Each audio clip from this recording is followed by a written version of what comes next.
someone who's going to be standing right here by this post that is going to have a mic, and that's for any of the questions that you guys want to ask. You can line up with Leah, and what's that?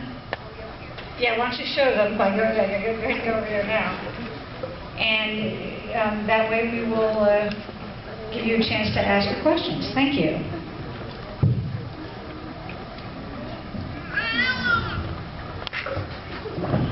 Normally I like to pace. If you've ever seen me on stage, it's like a caged big cat of some kind. I've had people complain that they can't tape me because it's just a blur. But today we are doing something special, something I haven't done in years. And I am reading to you today from the next Anita book. Now, we're only going to read a little bit of it, and then we will take questions, both about that and about other things on your mind. But this book is entitled Jason. Yes. And as Micah was an original paperback featuring Micah, well, do the math. I guess there really weren't any numbers in there, were there? Hey, I have a degree in biology and literature. You do the math. I'm going to read from that, and then we'll talk about some other special stuff that we're doing that's new and different. And those of you here today, some of you are going to be live tweeting. We even have a hashtag. What hashtag did we agree on? Does anyone remember? Werewolf with benefits. Werewolf with benefits. Hashtag Twitter. We let people vote. And we did the LKH Live, we did Jason Live. Nope. Winner was, clear winner, Werewolf with benefits. So, it's just weird to be reading in public again. Oh, there you are. I guess I have to sit down now because I can't hold and unwrap.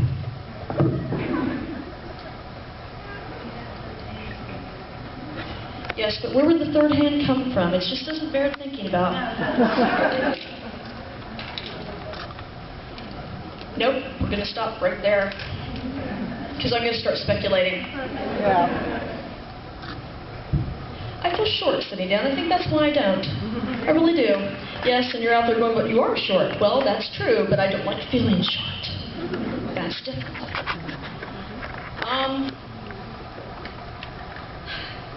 I sit in a room by myself, and I play with my imaginary friends. And then someone in New York decides, oh yeah, we'll publish that. And here I am. And these guys, this is the page proofs. I'm holding in my hand, so you guys are getting it hot off the press, as it were.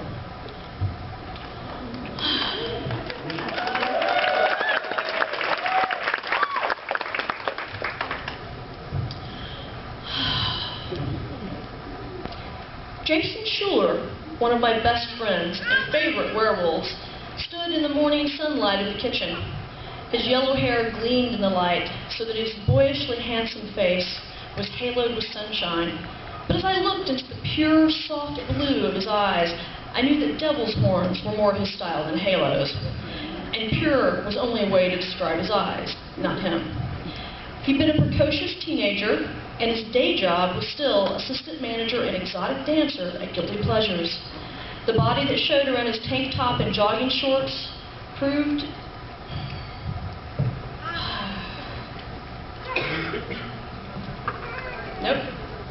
Proved he stayed in shape for his job, but none of that was what made halos seem wrong for him. He had a streak of mischief in him, so strong that he couldn't quite resist pushing everything. If the situation was tense, he had to resist not making a wisecrack at the wrong moment. Since I had the same urge, it was one of our bonding moments. He and I both tended to poke the proverbial badger with a stick until it rushed out of the hole and tried to eat us. We'd both learned over the years to curb this urge, and were much happier for controlling that part of us. But Jason still had that edge of deviltry to the smile on his face and the shine in those spring sky eyes. I pushed my own thick black curls away from my face. They fell right back against my cheek, but sometimes it's the effort that counts. I sat at the kitchen table in my long silk robe, sipping coffee and watching that smile on his face. Either he was enjoying the hell out of getting us all out of bed at this outrageously early hour, or he was hiding behind the smile. Most of us have our blank face, a version of the cop face, and Jason hid behind a grin usually. But since he also spent a lot of time actually smiling, laughing, or grinning, it was great camouflage for whatever else he was thinking. I tucked my robe a little closer across my chest, not because Jason hadn't seen me nude in the past, but because he'd asked for a conversation as his friend, not a friends with benefits booty call. So flashing breasts seemed inappropriate. It was tricky sleeping with someone who was actually your friend, but never quite your boyfriend. A thin line to walk between true friendship and, hey, baby. We all work nights, Jason. What's so important you got us up this early? His grin widened, and he stepped forward enough so that I could see his straight blonde hair without the sunshine special effects. He cut his hair again, almost businessman short. He was one of the few men I knew who really did look better in shorter hair.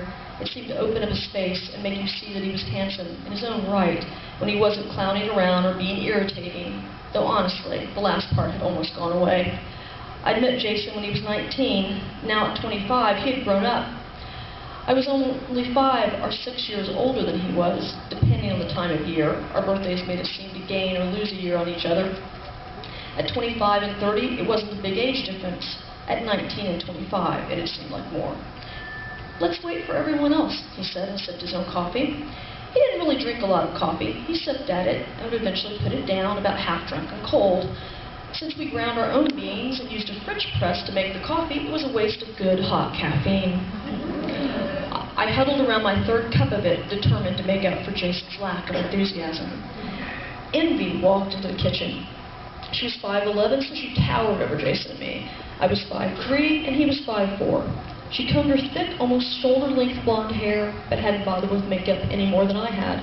The strong cheekbones of her face seemed unfinished without the makeup, so that you got a glimpse of what she might have looked like at 15, instead of the very grown-up early 20-something. She'd thrown an oversized man's t-shirt over her, and on me it would have hung to mid-thigh, or even my knees. On her, it barely covered her ass, so that she was all long, golden-legged as she padded barefoot into the room. She was everything I'd wanted to be when I was a little girl. Tall, blonde, and Nordic-looking, like my father, and stepmother, and stepsister, and half-brother, but I'd made peace with my mother's Mexican heritage that had given me black curls and dark brown eyes, and could even acknowledge that my skin was paler than Envy's, and she tanned better than I did, which seemed wrong. She blinked pale blue tiger eyes into the sunlight as if she was startled. None of us were morning people.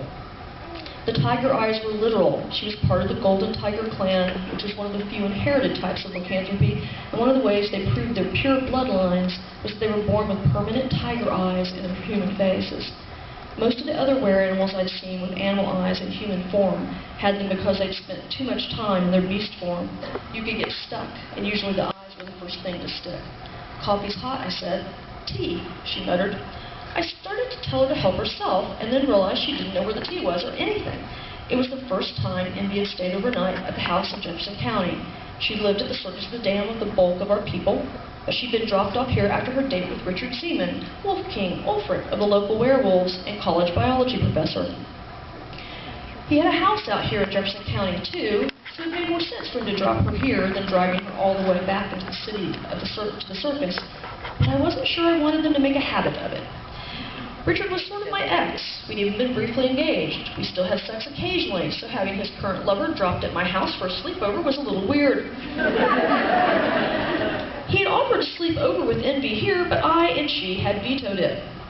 We were all polyamorous, which means to love more, so everyone knew what and who everyone else was doing, but that didn't mean there weren't moments when too much sharing was, well, too much. Richard's work schedule was almost the opposite of mine, which meant that though we were lovers, it wasn't that frequent. Sex with him was great, but we'd both done a lot of emotional damage to each other over the years, and the needs he'd met in my life were now met by other people who liked or loved each other and got along a hell of a lot better than with other men. Richard was trying, but in some ways he worked out his shit too late to truly be a part of our happy little poly group. He sort of floated on the edges of my life, and I on his. Envy had slipped in one of the guest rooms, but still it was the first time she curled those long legs underneath my kitchen table. Was I supposed to wait on her? Fetch her tea? I felt the first bubbling of anger, which was still one of my best things, when I didn't know what else to do. What kind of tea do you want? Jason asked. He put his coffee down and went to the cabinets. He stayed over enough to make tea without having to ask directions. Mint, she said, and laid her head on her arms, so she looked like she was going to take a nap on the table. Peppermint, spearmint, or a medley? He asked. You pick, she muttered, not raising her head. Rough night? I asked, sipping more of the strong black coffee.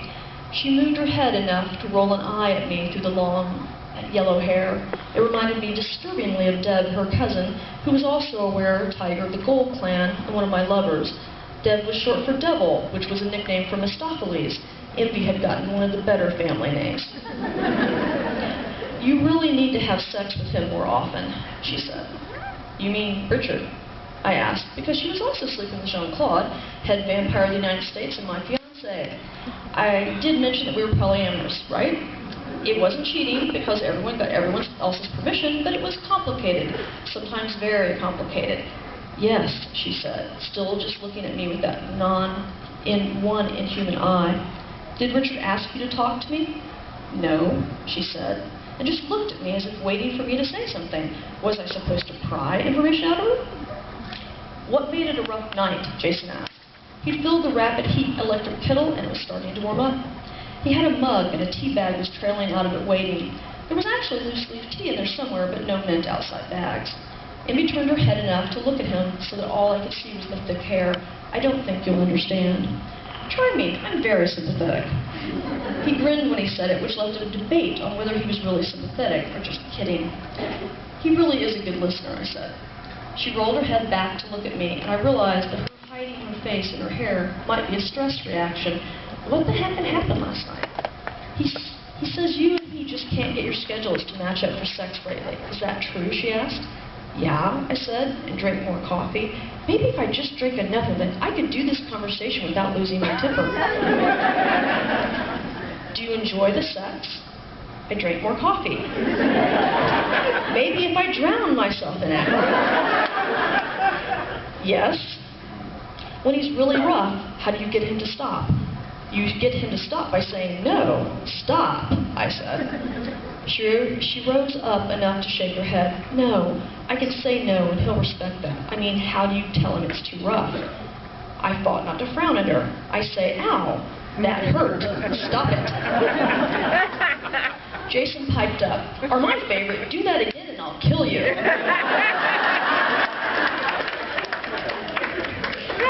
You're not saying it right, Jason. It's do that again and I will fucking kill you. He laughed. Oh yeah, I forgot that part. He leaned against the cabinets, grinning at both of us. I didn't feel like smiling, so I glared at him, his grin widened, the eyes sparkling with it.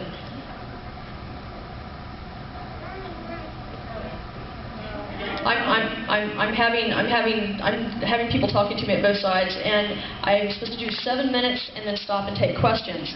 And you're all going, and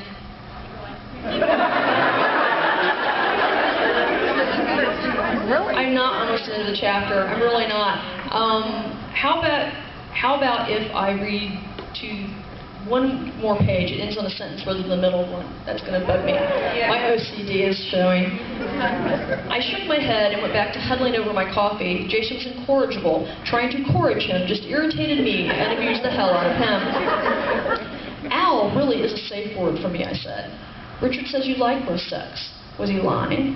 I stared into my coffee, debating whether to get up and add to the cup, or if I had courage to look her in the face while we had this conversation. Fuck courage it was. I turned to look at those beautiful, otherworldly eyes and said, I like rough sex. I like sex with Richard. Now what's up? What do you want to know or say? She sat up straighter, squaring her shoulders. Well, that's direct. I'm pretty sure I've had this conversation with other girlfriends of his over the years, so just say it. Envy, did the sex get too rough last night? Yes. And what do you want me to do about it? Do you really like sex rough as he does? Sorry.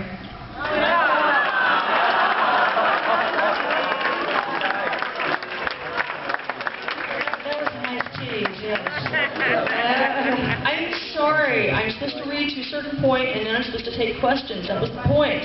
Yes. Okay, we have Leah over here, and if you would like to ask a question,